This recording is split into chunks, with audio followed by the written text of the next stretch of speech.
Officers یہاں پہ اس وقت میں موجود ہوں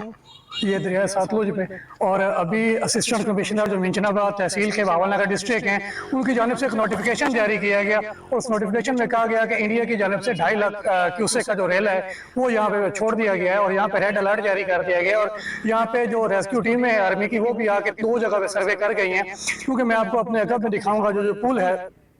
اگر دریا کے پل کو کوئی نقصان پہنچتا ہے تو اس کے لیے کیا کیا جائے۔ اس کے لیے وہ ریسکیو کی جو ٹیمیں تھیں وہ روڈ کو 3 جانب طرف سے کاٹ دیں گی، اور پانی کا بہاؤ جو ہے کم کیا جائے گا، کیونکہ اگر یہ پل چلا جاتا ہے تو خدا نہ خواستہ تو پھر تو باول نگر ڈسٹرکٹ کا باقی پنجاب سے رابطہ بھی منقطع ہو جائے گا۔ یہاں میرے پیچھے دیکھ سکتے ہیں یہ وہ جگہ ہے، میں آپ کو اس کو زوم کر کے دکھاتا ہوں، جہاں پہ پہلے کبھی پانی نہیں، اور کہا یہ جا رہا ہے کہ 88 کے بعد یہ جو 34 یا 35 سال بعد تاریخ کا جو ہے وہ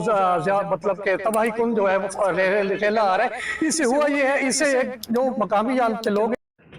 یہاں پہ آپ میرے پیچھے دیکھیں، یہ لوگوں کے گھر تک کو رستے بالکل منقطع ہو چکے ہیں، اور سامان اکٹھا کر کے ریسکیو کی ٹیموں کے ذریعے وہ ان کو محفوظ مقامات پہ ان کو منتقلی کا عمل بھی جاری ہے، اور یہ بہت سارے لوگوں کو یہ لے ان کے کھانے پینے کی چیزیں، بیسک چیزیں، آٹا، اور وہ ان چیزوں کے ساتھ جتنا وہ سامان اٹھا سکتے تھے اٹھایا گیا، کیونکہ بہت ساری چیزیں ان کے پیچھے رہ گئی، ایون جانور اور بہت ساری چیزیں، اور وہ بہت سارے لوگ اپنی جان بچا کر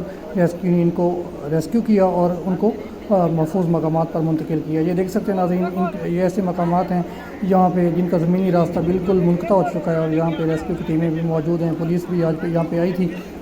تو یہاں پہ بہت بڑا یہ سیلاب آیا ہے باول نگر کے عوام سے۔ اب یہ کہا یہ جا رہا ہے کہ رات 12 بجے یا وزٹ کرنے یا سیر و تفریح کرنے جاتے ہیں تو باول نگر احتیاط کیجیے، کیونکہ بہت کراس کرے گا زیادہ یہاں پہ پانی کی مقدار ہے، جو لیکن جان لیوا اب اس سے یہ ہے کہ بہت سے لوگوں کی ڈیتھ بھی ہوئی ہے پانی میں ڈوب کر، تو خدا ان مقامات پہ جانے سے پہلے اپنی سیفٹی کو یقینی بنائیں، اور بہتر یہ ہے کہ ایسے مقامات سے دور رہا جائے۔ تو یہاں پہ ایمرجنسی نافذ کی جا چکی ہے،